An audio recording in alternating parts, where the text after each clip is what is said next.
Las manifestaciones del mundo árabe de 2010-2013, conocidas como Primavera Árabe, correspondieron a una serie de manifestaciones populares en clamor de la democracia y los derechos sociales organizada por la población árabe.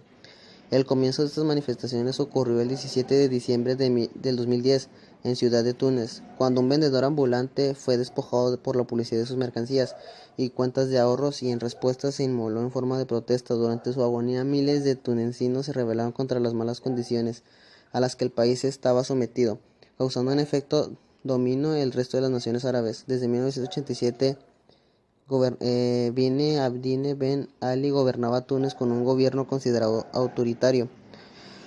Los tunecinos, ante la situación, Bouazizi salieron a protestar contra Ben Ali. Mohamed Bouazizi falleció el 4 de enero de 2011. 10 días después, el presidente Ben Ali dimitió. Un ejemplo de Túnez fue imitado en el resto del mundo árabe. En Egipto salieron a manifestarse millones de personas, quien llevaba 30 años en el poder. Los libios contra Muammar Gaddafi, sin Siria contra Bashar al-Assad, en Yemen contra Ali Abdullah Saleh, en Argelia contra Abdelaziz Bouteflika, el sultán de Omán Qaboos bin Said Al Said y el rey Hamad bin Isa Al Khalifa de Bahrein incrementaron el poder de los parlamentos y prometieron mejores condiciones de vida en ambos países. En Jordania fue destruido el primer ministro Simi Rifai, mientras en Egipto Hosni Mubarak fue derrocado el 11 de febrero tras una cruenta represión. En Libia, el gobierno de Gaddafi acudió presuntamente al uso de la fuerza aérea para reprimir a los manifestantes y en respuesta, la OTAN. Algunos han analizado por qué estas revoluciones no pudieron ocurrir antes. Se ha dicho que hasta la Guerra Fría los países árabes supeditaban sus intereses nacionales a las de las superpotencias estadounidense y soviética, enfrentadas por la hegemonía global.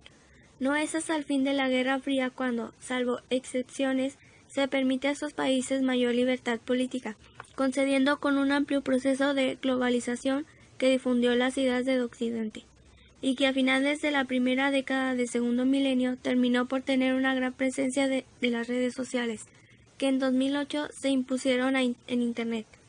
La red, a su vez, implementó su presencia en la década de los 2000 gracias a los planes de desarrollo de la Unión Europea.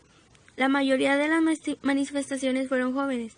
No en vano, las protestas de Egipto han recibido el nombre de Revolución de los Jóvenes, cercanos a Internet y cuya principal diferencia con sus generaciones predecesoras es que cuentan con estudios básicos e incluso a veces superiores y universitarios.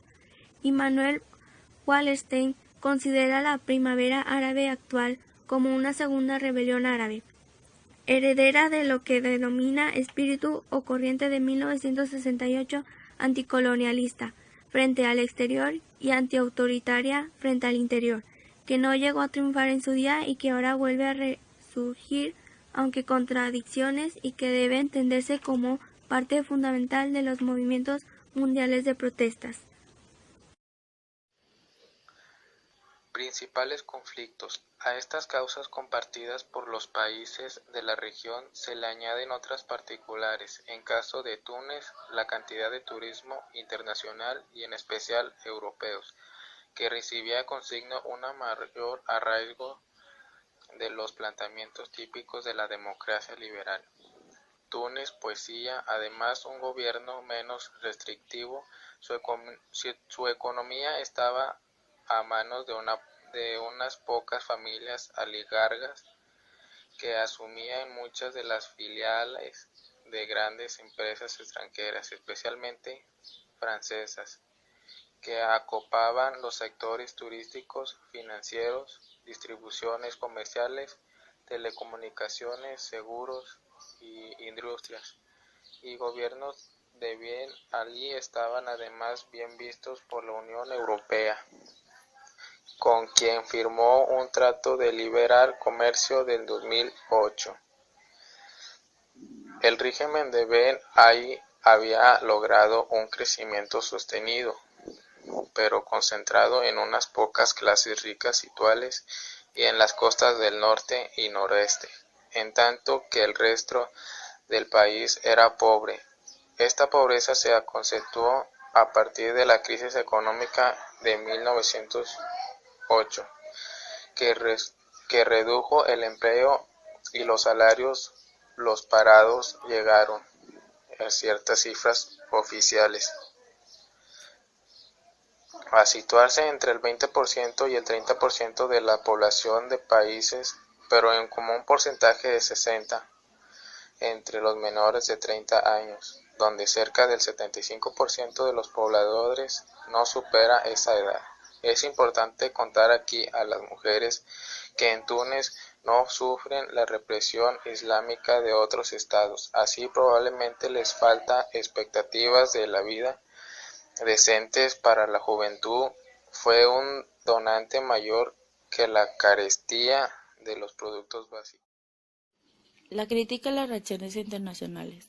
Algunos estudiosos y expertos, incluyendo Salvo Zizek y Robert Fix, han argumentado que la gama de reacciones internacionales a las diversas protestas, revueltas y revoluciones asociadas a las revoluciones árabes demuestra la hipocresía de parte de los gobiernos en el mundo occidental y en otros lugares. Zizek denunció que las reacciones liberales y occidentales a los levantamientos de Egipto y Túnez con frecuencia demuestran la hipocresía y el cinismo. Cuando se les preguntó si consideraban que Hosni Mubarak, el presidente egipcio, era un gobernante autoritario, antes de que el movimiento popular lo derrocara del poder. El presidente Barack Obama dijo que él no tiende a no utilizar etiquetas para la gente, lo llamó un aliado incondicional en muchos aspectos a los Estados Unidos y afirmó que Mubarak ha sido una fuerza para la estabilidad en la región. Las protestas en muchos países afectados han sido suscitadas un amplio apoyo de la comunidad internacional, mientras que las duras respuestas de los gobiernos en general han cumplido condena. En el caso de las protestas en Bahrein, Marruecos y Siria, las respuestas internacionales han sido mucho más matizadas. Algunos críticos han acusado a los gobiernos occidentales, entre ellos Francia, el Reino Unido y los Estados Unidos, de hipócritas en la manera que han reaccionado a las protestas. Noam Chomsky acusó al gobierno de Obama de tratar de amortiguar la oleada revolucionaria y sofocar los esfuerzos populares de democracia en el Medio Oriente. También el papel cumplido por países que han discrepado las actitudes asumidas por las potencias occidentales como Rusia y China han sido denunciados como inspirados por intereses y objetivos propios.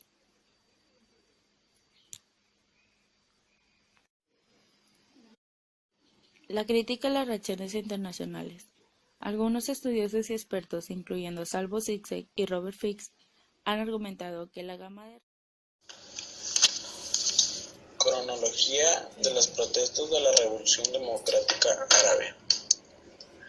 El 17 de diciembre del 2010 comenzaron las protestas que llevaron al derrocamiento del gobierno de Zine el Abidine Ben Ali. El 14 de enero del 2011, que lleva 23 años en el poder. Poco después, las protestas se extendieron a Albania, cuyas características son partes similares a de los países del norte de África, porque fueron sofocadas rápidamente por el ejército. El 28 de diciembre de 2010 tuvieron lugar las primeras protestas en Argelia, tras las subidas de los precios de alimentos y como efecto de las malas condiciones de vida. Entre el 13 y el 16 de enero de 2011 se produjeron protestas en las principales ciudades de Libia, incluyendo Tamar, Benghazi y Bani Walid, debido al elevado precio de la vivienda. La protesta no prosperó. El 27 de enero el gobierno respondió a los disturbios con $24.000 millones en fondos de inversión para proporcionar vivienda y fomentar el desarrollo. El 14 de enero, tras varias manifestaciones a favor del pueblo tunecino, los partidos de izquierdas organizaron las manifestaciones que dieron origen a las protestas de Jordania. Estas iniciaron Amán y otras importantes. El 17 de enero del 2011, el alzamiento El alzamiento popular se extendió a Mauritania y a Omán. En el país africano, un manifestante se inmoló ante el Palacio Presidencial para manifestarse en contra de las políticas del presidente.